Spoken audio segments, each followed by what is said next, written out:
Sa video natin today, pag-uusapan natin ang bagong Amazon policy updates kung paano makakastay compliant gamit ang built-in tools ng Helium 10. What's up guys? I'm Ashley at kung nagbebenta ka sa Amazon, alam mo kung gaano kabilis magbago ang mga rules. Sa dami ng guidelines, restrictions, and compliance updates, madali talagang may mamiss at pag nangyari yon, pera talaga ang kapalit. The good news is, hindi mo na kailangan alamin lahat mag-isa. May mga tools si Helium 10 na tutulong sa'yo para manatiling compliant, monitor ang listings mo at maiwasan ng mga policy violations na pwedeng makasira sa business mo. So, in today's video, I'm gonna walk you through what's changed, which features to use, and how to make sure your Amazon store stays safe and optimized. So, let's get into it. Unahin muna natin ano ba yung 2025 Amazon policy updates at bakit mahalaga to. Every year, may mga changes si Amazon sa seller policies nila. Pero ngayong taon, medyo mahigpit na siya. Lalo na para sa mga small and mid-sized sellers na walang legal team o compliance department na tutok sa listings nila 24/7. The big focus areas this year are product authenticity, keyword compliance, and AI-generated content guidelines. Sa madaling sabi, mas hinihigpitan ni Amazon kung paano mo ipapakita at dinidescribe ang products mo, kung anong claims ang pwede mong gawin, at kung paano dapat naka-format ang listings mo, all to ensure customer trust stays high. Sellers are already noticing some key shifts. Mas pahigpit na ngayon ang rules pagdating sa keyword stuffing, lalo na sa product titles and descriptions. Kung paulit-ulit mong ginagamit ang parehong keyword o sinusubukang i-rank ang mga hindi ganong relevant na terms, may chance na masusuppress mo o mapipenalize ang listing mo. Mas madalas na rin ngayon ang suspensions dahil sa mga luma o misleading na product claims even if they were allowed last year. Ngayon, mas stricto na si Amazon. Pina-flag nila ang salitang best on the market or clinically proven kung walang proof. Bawal din ang mga medical terms tulad ng treat, heal, or relieve at mga brand name na wala kang permiso. Kahit isang maling word, pwede ma-flag agad. May mga bagong formatting rules din ngayon, lalo na sa product description at A+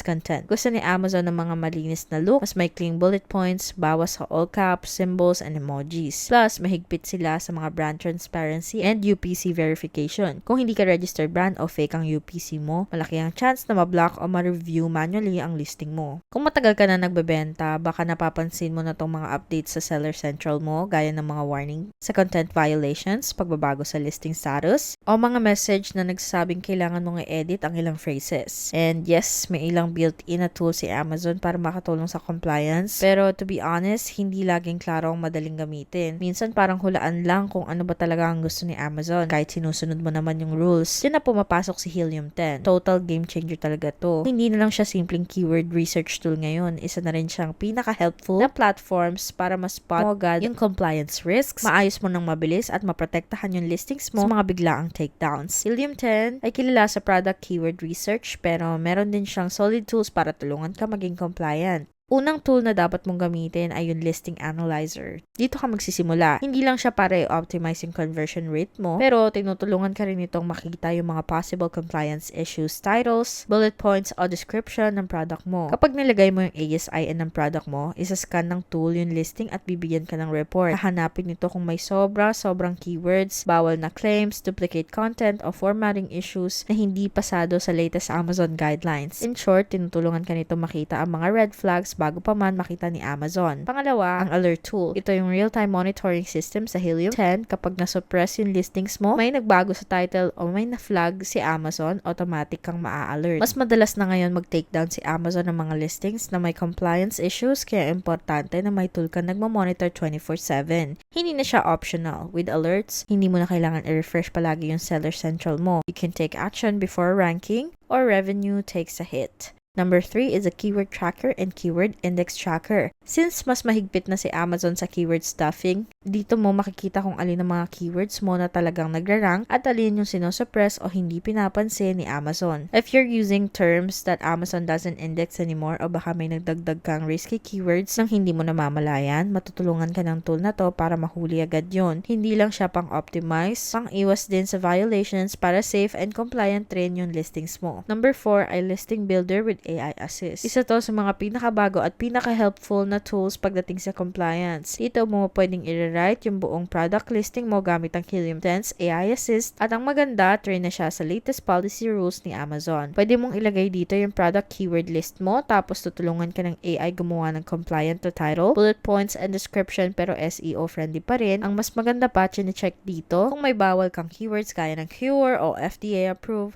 at i-alert ka agad bago mo pa i-publish ang listing mo.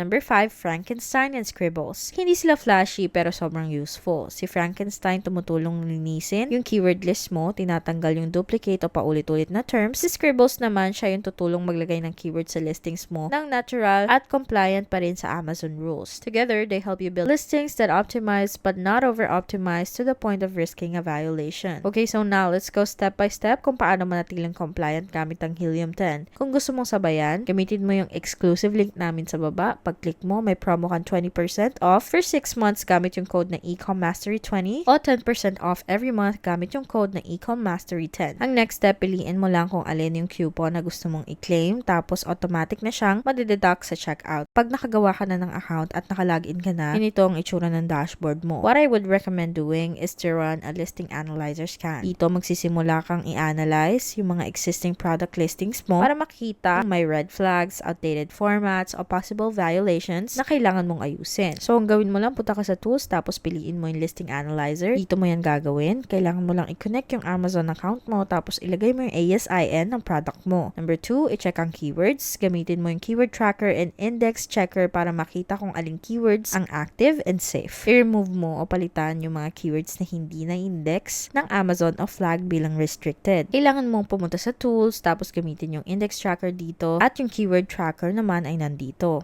Number 3 ay i-rebuild yung listing builder. Buksan mo lang yung listing builder tapos gumawa ng bagong listing o import yung existing. At hayaan mong i-write ng AI assist yung copy mo gamit ang updated formatting and safe na keyword placement. Ang gagawin mo ulit ay pumunta sa tools tapos pumunta sa listing optimization at makikita mo yung listing builder dito. Dito pwede ka mag-add ng listing, magsimula from scratch, i-optimize yung existing listing mo o i-generate gamit ang AI. Step number 4 ay gamitin ang Frankenstein at Scribbles. Una, linisin mo yung keyword list at i-apply smartly sa titles, bullet points, and descriptions. Pumunta ka ulit sa tools, tapos makikita mo yung Frankenstein dito. Pwede mong i-upload yung keywords mo, linisin, at i-save. Pagtapos, punta ka sa Scribbles para ma-place yung optimized keywords ng natural sa buong listing content. Number 5, i-turn on ang alerts. I-activate mo yung alerts para sa bawat ASIN mo para malaman mo kung may flag o i-suppress ang Amazon sa listing mo. Pumunta ka sa tools, tapos sa ilalim ng operations, hanapin ang alerts and i-turn off. This way, you'll get notified right away and can take action before your ranking or revenue takes a hit. Number 6, ulitin to, monthly. Ang compliance mo ay hindi one time lang. Palaging nagbabago ang Amazon policies. Gawin mong habit na i-review ang listing mo kahit isang beses sa isang buwan, lalo na kung nasa competitive or restricted na category ka. Kung gusto nyo i-check out ang Helium 10, gamitin nyo yung exclusive link namin sa description. Makakasave kayo ng 10% o 20% kapag check out nyo. Gusto lang din namin i-mention na affiliate, kumikita kami ng maliit na commission nang walang dagdag na cost from you. So if you do choose to use our links, thank you in advance for your support. Bago tayo mag-wrap up, puntahan natin ang mga pros and cons ng paggamit ng Helium 10 para sa compliance. Starting off with the pros. Helium 10 keeps you ahead of the curve. Hindi ka nagre-react sa policies ng Amazon. Nakakagawa ka ng adjustments bago ka mag-optimize, bago ka penalize. Madaling gamitin ng tools at lahat nakakonect sa isang dashboard. Hindi na palipat-lipat sa iba't ibang platforms o mag-iisip ng random checklists. Ang AI support ng listing builder nakakatulong talaga para mabilis and confident kang makakagawa ng listings. Especially helpful if you're not a copywriting expert. Ngayon naman sa cons, habang malakas ang Helium 10, may ilang features, lalo na yung AI-based na kailangan ng paid plan. Kaya kung nagsisimula ka pa lang o meron kang tight budget, dapat tong isaalang-alang. Isa pang cons, hindi nito pinapalitan ang pagbasa ng actual Amazon policies. Tools ay para lang mag-flag ng issues, pero nasa iyo pa rin ang responsibility na manatiling updated sa rules. So I just wanted to quickly show you the different plans and pricing options they've got. The Platinum, Diamond, and Enterprise plans. Ang Platinum ay $99